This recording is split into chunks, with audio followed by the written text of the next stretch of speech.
Good afternoon and welcome to The Bark. I'm Peyton Thompson. And I'm Kayla Bartl. We have a wonderful show planned for you guys today. We have a preview of the NIT tournament and also a brand new segment for you guys as well. We also have a second episode for you guys with Sam Phifer driving with Dawgs. Jarod Lipson has the scoop for the NIT tournament. After missing the big dance, Butler is gearing up to play in the NIT, which, for those of you that don't know, is basically the NCAA tournament's baby brother. It's similar in many ways, except for the fact that it has 32 teams instead of 68 in the NCAA tournament. Butler's one of 5 teams from the Big East to make the tournament. Georgetown is in as a number 3 seed. Providence was a number 4, but it's already out. Xavier is a number 3, and Creighton is a number 2.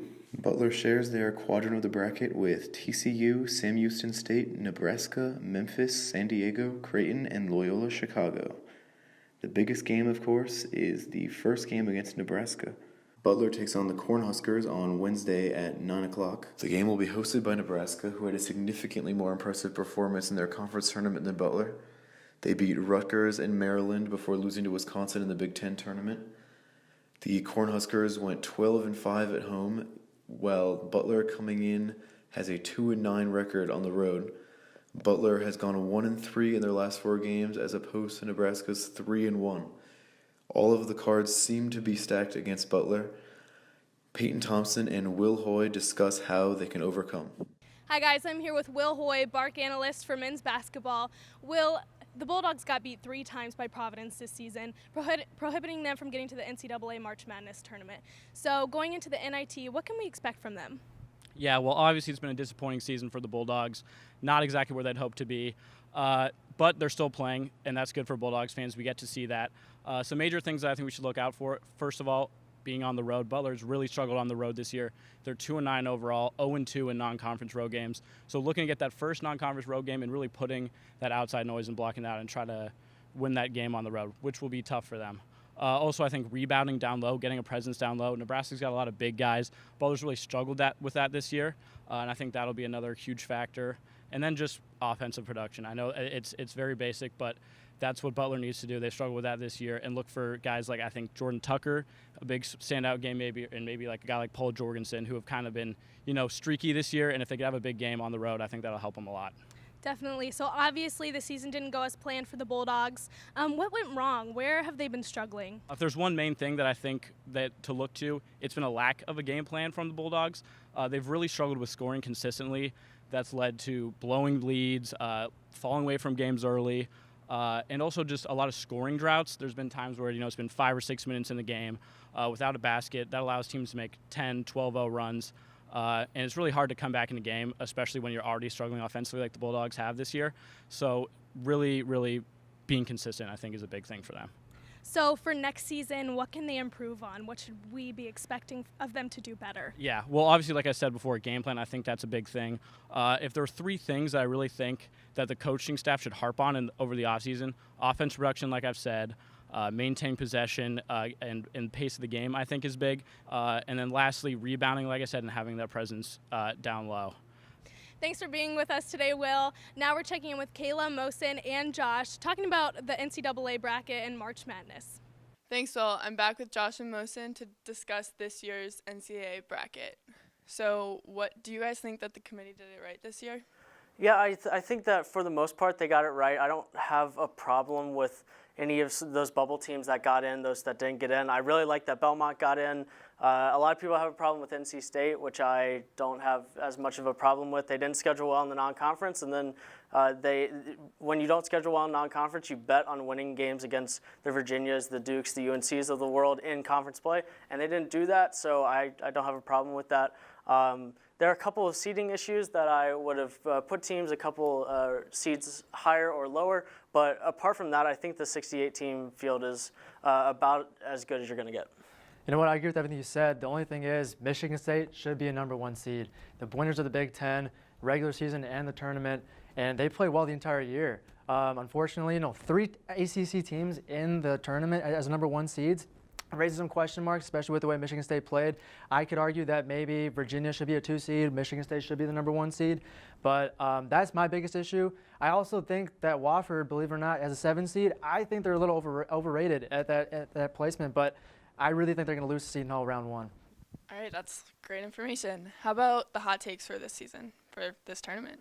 So I'll get into Cincinnati in a second because I think that's going to be my biggest hot take. But the first one, I think Belmont, who's playing in a play-in game as an 11 seed, I think they're going to almost drop my marker there. It was a good catch. I think that Belmont is going to take down Maryland in the 11-6 matchup. Maryland's really young, and they do have a lot of talent, but they lose games. They lose focus sometimes. Losing to Illinois at home, certainly not a good look. I think they could take them out. And then Belmont, their second round matchup is against the winner of LSU and Yale.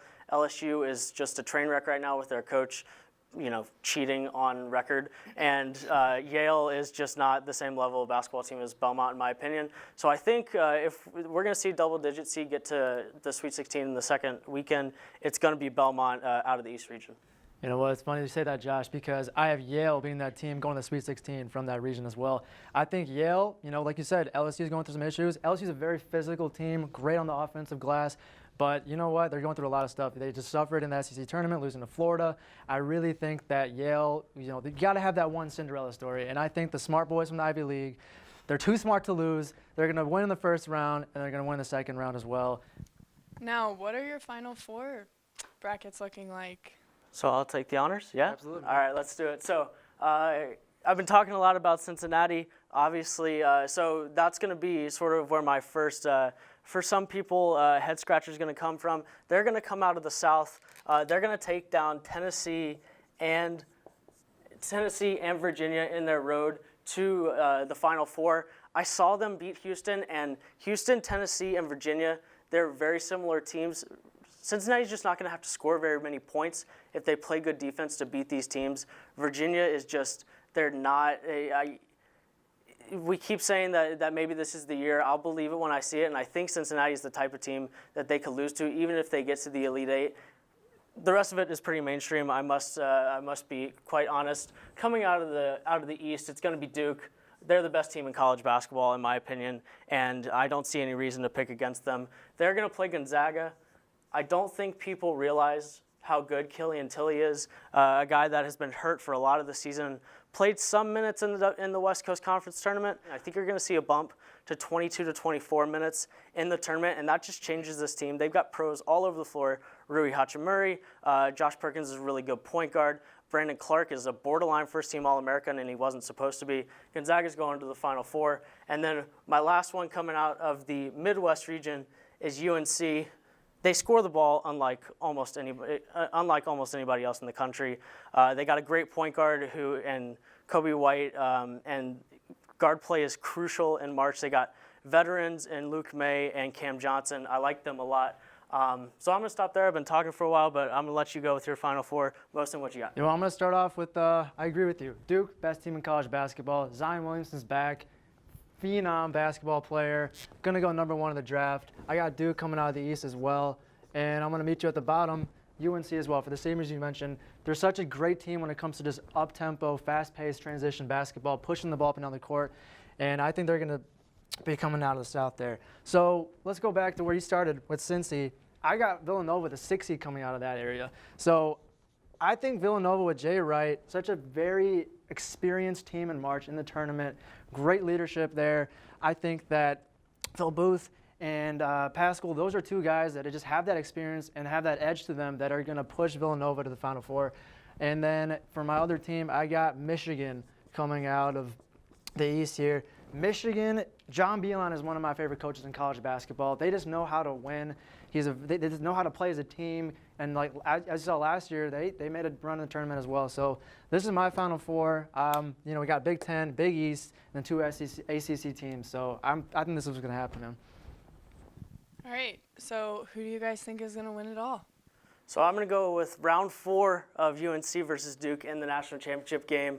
I think these are two of the best 3, if not the 2 best teams in the country. Duke, they're going to the championship game. Zion Williamson is truly a talent like no other, and they're just a different player with him on the floor. UNC, they're just going to score too much for Cincinnati, and then it's ultimately going to be the problem for them. And then in Duke UNC, round 4 of this matchup, I'm going to go with Duke. for the same reasons that I've been saying. I think they're the best team in the country. Zion Williamson creates a mismatch like no other, and he's going to be the difference maker. And Duke's going to win a national championship, and Coach K is going to get his 6th national championship as a head coach. I agree with you. Round 4, Duke, UNC. I mean, this is what everyone wants to see. You know, I think that third game with Zion back in the ACC tournament was, in my opinion, the best game of college basketball the entire season. Up tempo, just back and forth, college basketball at its best. So I got Duke, UNC, round 4. And you know what, Josh? We are going to go North Carolina, winning the national championship, switching up at you at the last second. I think the Tar Heels get it done. Only a 1-point difference in that third game with Zion back. This game can go either way. I do agree these are the best 2 teams in college basketball, but the Tar Heels come on top. So I'm looking forward to seeing a round 4 matchup between these 2 teams. All right, great. Thanks, guys. I guess we're going to have to see what happens. Peyton, back to you. Thanks, Kayla. I'm here with softball analyst Josh Doering. Josh, the softball team just got back from the USF series in Tampa. They went 1-4. So what are some of their reasons for optimism after that? Well, the first thing is just simply that they've lost those 4 games by a total of 7 runs. So it's not like they were getting outplayed. They weren't getting destroyed. They were competitive in those games and just were not able to find ways to make plays down the stretch to turn those close losses into wins. That's really the next step this team needs to take. They've been competitive for the most part, but turning those games into wins is the next focus. So with that being said, what are some of their areas of improvement? The first thing is eliminating timely errors. They gave up 4 unearned runs in the Princeton game, and Minnesota's final run came off of another error. Those are just, you got to try and eliminate the errors, obviously, as much as possible, but also making sure that in those big moments when games are decided, they're not decided by those errors. So getting less errors overall, but then also just making sure that they're in spots that aren't going to harm you as much. The other major area for improvement is just offensive production. This team ranks outside the top 180 in the country in runs per game, home runs per game, and batting average. That's not good enough. They only have 2 players with multiple home runs this season. Alyssa Graves is doing her job as the team's ace. Jenna Foreman's doing her job in the leadoff hole. But other than that, they're not getting very much production. So you just got to find a way to generate more offense so your pitching staff isn't hung out to dry. All right, Josh, well, thanks so much for joining us today. Up next, we have Driving with Dawgs with Sam Phifer. Sam, to you. Welcome back to another episode of Driving with Dawgs. I'm Sam Phifer, and this week I'm joined by men's soccer player Derek Sutton. Yo, what's good? What's up, dude? What up, Phife? How you doing? Haven't seen you in a minute, bro. How you doing? Good, man. Chilling. So what can we expect from the upcoming season? Last year was kind of tough. My freshman year and sophomore year, it was like we had a lot of success. We won like back-to-back Big East titles. Made it to the Sweet 16 my sophomore year, and then last year was kind of we were expected to do really well. Didn't go well at all. We didn't even make the tournament. So we're just looking to build off that and just recoup, bring it all together. Hopefully make the tournament. That's our goal. Final Four is our ultimate goal, but just take it one game at a time. What's the difference between the team this year and the team from last year? I think we're just like more of just a brotherhood, honestly. I think last year was kind of rough. We weren't like connected really, and we expected to like win every game. So like we didn't really have any fight in any games. Mm-hmm. So yeah, I think that's a big difference. I think we're all in it together, and we just want to do it for each other, basically. All right, now we get to the fun stuff. What is your favorite genre of music? Easy rap for sure. Rap? Who's your favorite rapper? All time, Kendrick Lamar. Right now, Sababi. Sababi? Love Sababi. You like Sababi? I have no idea who Sababi Bro, is. you gotta listen to Sababi. He's fire. Okay. I got a very important question for you coming up. Let's hear it. Is water wet? Water's definitely wet. Yes. You have any reasoning behind it? Bro, no reason. Just pretty simple. Water's wet, I think. Because, you know, you have those people out there who say that water's not wet, but water makes things wet. Wait, so... Yeah. So, water's a liquid, right? Water's definitely liquid. So it's gotta be wet. That's your reasoning. It's gotta be wet. Right? I mean, yeah. I agree with that. That's my logic. I agree with that. That's my logic. Liquids are wet. If you really think about it, are Pop-Tarts just a type of ravioli? Bro, what kind of question is that? I don't know. Honestly, I've never thought it like that, but yeah. If you think about it. If you really think about it. Because you got the cheese inside the ravioli. Yeah, I mean. Right? It's gotta be, like the outside and then the flavoring in the middle. It's gotta be. So I think it's gotta be. All right, bro. See you later. Yeah, good to see you too. I'll see you out soon. Yeah, I'll see you. All right, bro. I'm Sam Phifer, and this has been another episode of Driving with Dawgs. We hope you guys enjoyed today's episode. Thanks for watching. I'm Peyton Thompson. And I'm Kayla and Peyton. Have a great rest of your week. And go Dogs!